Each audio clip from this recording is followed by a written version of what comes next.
अस्सलाम वालेकुम गाइस, आज अपन लोग बनेंगे मुरमुरे मज़ेदार से। उसको अपन ये सब ले लेना, मिर्ची हल्दी नमक जो भी बेसिक है वो सब ले लेना। मैं आपको स्क्रीन पे बता रही हूँ, वो सब ले लीजिए।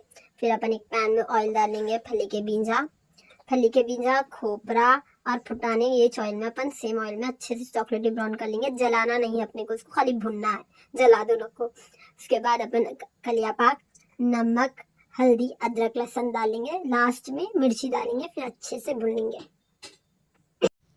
फिर हम उसमें ऐड करेंगे मुरमुरे को भी अच्छे से वो मसाले में मिला लेंगे।